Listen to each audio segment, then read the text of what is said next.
यंदा लालबागचा राजा 33 तास उलटून गेले तरी काही विसर्जित होत नव्हता. याचं कारण बाप्पा रुसला असेल का?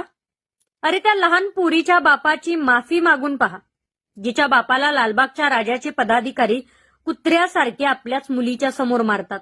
त्या बाप लेकीची माफी मागून जर लालबागचा राजा विसर्जित झाला नाही तर? मुंबईत आलेल्या मराठा बांधवांचे जेवण लालबागच्या मंडळाने बंद केल्याने त्याला दुःख झाले आहे. त्याबद्दल मराठ्यांची माफी मागून बघा.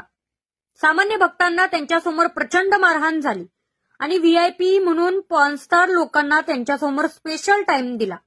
याबद्दल मंडळाने एकदा माफी मागितलीच पाहिजे. पहा लालबागचा राजा कसा विसर्जित होत नाही.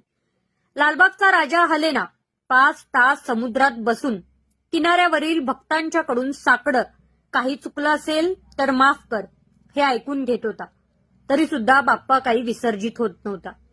याचं कारण 365 दिवस सुरू असणारे अन्नछत्र मराठ्यांना बंद केल्यामुळे लालबागचा राजा रुसलाय का?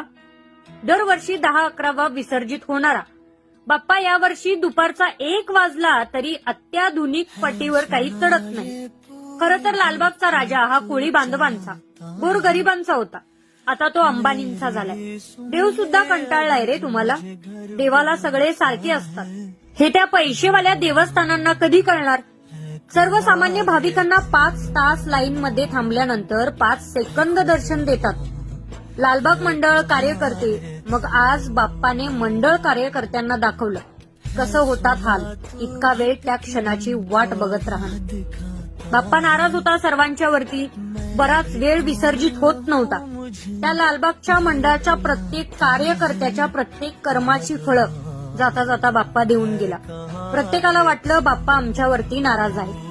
बाप्पा त्यांच्यावरती नाराज नव्हता, त्यांच्या कर्मांच्या वरती नाराज होता. व्हीआयपी वाल्यांना चांगली वागणूक आणि सामान्य नागरिकाला मात्र 5-5 तास वाट बघून सुद्धा अगदी तुच्छ असल्याची वागणूक. एक पॉर्नस्टार यांच्या दर्शनाला आल्यानंतर व्हीआयपी ट्रीटमेंट घेतो आणि 5-5 तास रांगेत उभा राहून दर्शनासाठी हाल अपेष्टा सहन करणाऱ्या सामान्य माणसाला मात्र अशी तुच्छ वागणूक मिळते. मग सांगा बाप्पा रुसणार नाही का? ही शिकवण आहे कोळी बांधवांच्या झालेल्या अपमानासाठी आणि मराठ्यांच्या झालेल्या अपमानासाठी.